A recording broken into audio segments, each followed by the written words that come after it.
What's up mga idol? Ahan Misi may kapalit na, swerte Hinebra sa kanya. Pero bago mo sana ipagpatuloy ang panonood mo, ay huwag mong kalimutan na mag-subscribe bilang suporta sa aking YouTube channel. Maraming salamat idol. May mabilisang update lang tayo tungkol sa controversial rookie ng SMB na si Ivan Nava. Alam naman nating lahat na naging trending at pinag-usapan ng husto ang player na ito, dahil tinanggihan niya ang 2 years contract ng SMB.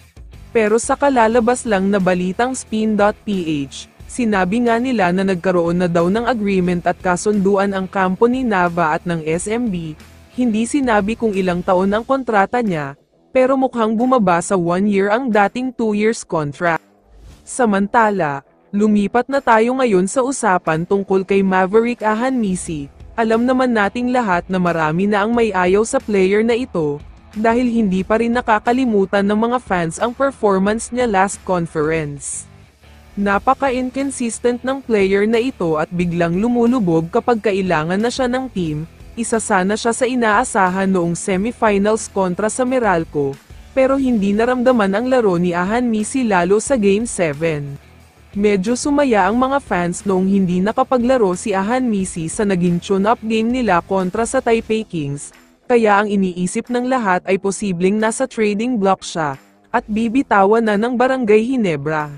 Mukhang ganito nga talaga ang mangyayari, dahil naglabas ng balita ang mga legit na source, at sinasabing bibitawan na nga daw talaga siya ng Hinebra, maghahanap daw sila ng isang batang bigman na kapalit niya. Ayon sa mga source, ang player ng Northport na si JM Calma ang target makuha ng Hinebra, pero under observation pa daw ang player na ito, dahil nanggaling siya sa isang career-ending injury, kung hindi ako nagkakamali ay ACL injury ito.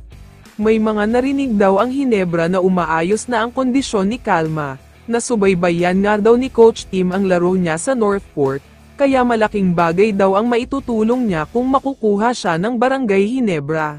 Sa tingin ko naman, kung healthy na JM Calma ang makukuha ng Hinebra, sobrang solid talaga ito lalo pat naghahanap sila ngayon ng isang big man, pwedeng stretch forward ang player na ito at effective talaga ang laro niya.